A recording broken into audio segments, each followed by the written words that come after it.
The wind's kicking. I don't know if y'all can hear that. I'm sure you can. It's probably really annoying. Always lay your panels flat when the wind's blowing like this, because you'll lose a panel and puncture the roof and cause you a whole bunch of headache that you don't really need. All this looks fairly normal. I just figured I was going to take all the panels off. We had a noise, so just need to find out what the noise is. And with the blower issues we've had, that would be my first, thought, is that we've had another problem with blower motors. I'm not sure exactly. I don't know what the failures were. I mean, look at that rubbing. That's going to sit there and vibrate, guys. If y'all are doing maintenances and cleaning stuff, again, the glare is awful, so I don't know what y'all can see, but you can see where that cap tube's rubbing itself. There's an indentation right there. It's not going to take much longer without being secured, and that cap tube is going to rub through and you're going to have a problem. And it doesn't take but one wire tie.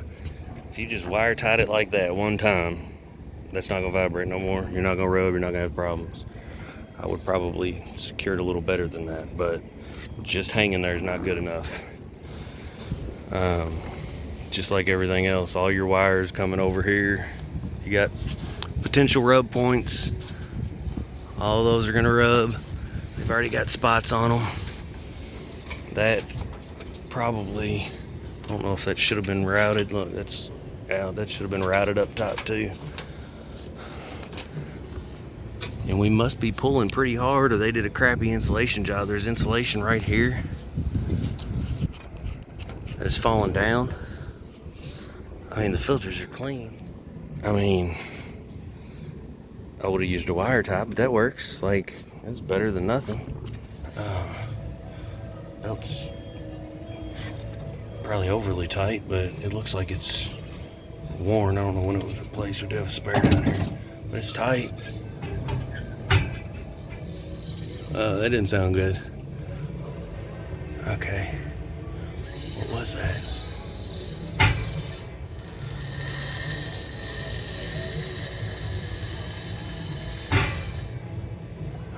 Okay. That's a bearing or a wheel or something. And you can kind of see where it's rubbing.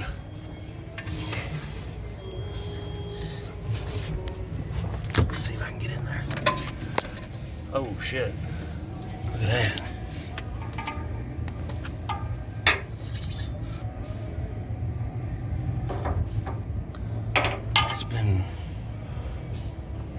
Did it move? The bearing looks okay. You can see where it's been rubbing here.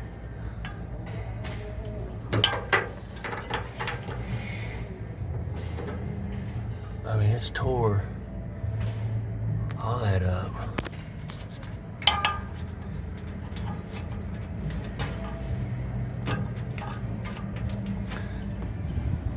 And that's been rubbing for a while. That rubbed a groove right into that wheel. Oh, the wheel's gone. Let me get at it from the back and see if I can see anything else. The wheel's gone. I want to make sure I check both the bearings.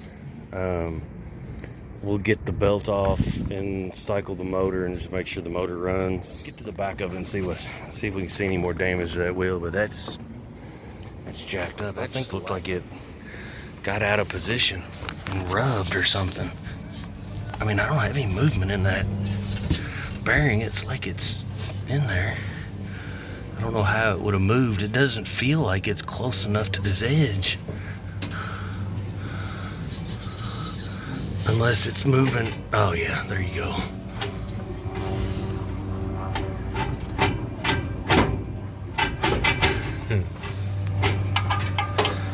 So that's why it damaged everything. It was trying to sit there and run. Wheel came apart and rubbed the edge until it, well, it was sitting there running until they changed the filters and heard the noise and shut it down. So let's look at it from the back side and we'll go from there. We're going to leave this guy off and order some reassembly parts. Until we got our panel off, you can see the return. So it's got a little bit of buildup on it, just dust buildup. But I mean, straight draw from right there. That's the entire return. Shouldn't be restricted in any way. It's drawn directly up. I don't know what exactly is on the supply side. I think it's just a drop and maybe a like a 4-way box on the thing. Not exactly sure, but the wheel's gone. It rubbed on this side a little bit too. It looks like worse on the other.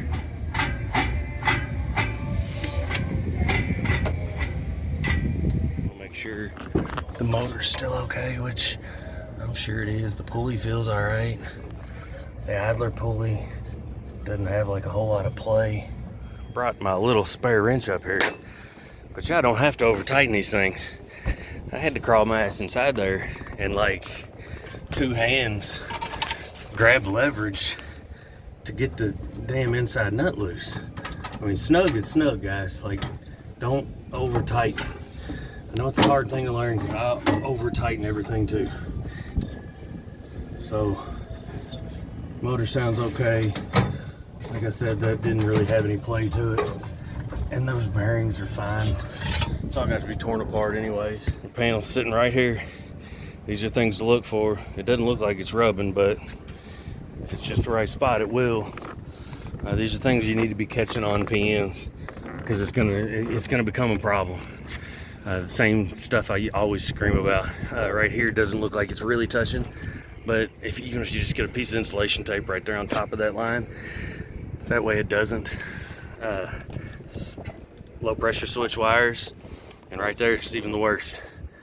That's your discharge line, stage 2 discharge line, and this is condenser fan motor wires. So eventually you can see the rubs. Eventually it's going to get through the insulation and it's going to blow a big hole right in your discharge line. You're going to come out and you're going to have oil everywhere and you're going to wonder what happened. That's what happened. Nobody took the wires off. These need to be secured better. Oh shit. Well, here's another gift from, I'm assuming this happened from the factory. First of all, before we get to the gift that they gave us, it's rubbing there too on the actual head of that compressor. What the hell were you thinking? That second motor isn't secured at all. And they just ran the wires up and through the bracket over to the other motor.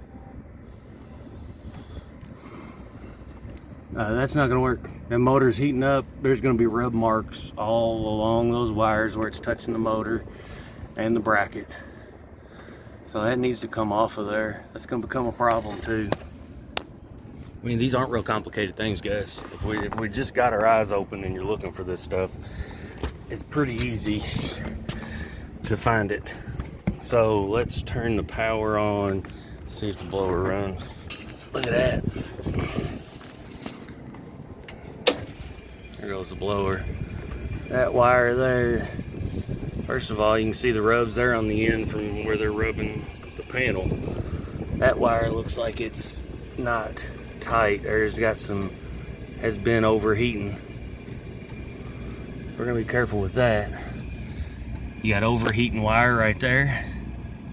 That's your blower. You can see that discoloration. The others don't have it. And this is gonna be one of your compressors here. It's way discolored. That's a loose connection. Anytime you see a connector discolored like that, that's a loose connection inside, or at the actual terminal itself. But it needs to be corrected. That wire needs to be pulled, re-stripped, get rid of all the bad wire, new connector. We'll check the contactors and stuff, but lugs are always better. Getting these spade terminals are the worst. These connections usually aren't too bad as long as you can make it good, but if you can get a lug in there, it's going to make a big difference. Let me know if y'all guys have seen any problems, or gals, seen any problems with blower motors failing like that. All of them have failed kind of the same way. The blower wheel just kind of fell apart. Everything else looks good. Watch out for your loose wires and your stuff hanging. Go buy some wire ties, please. And leave a tray better than you found it. I'll see y'all next time.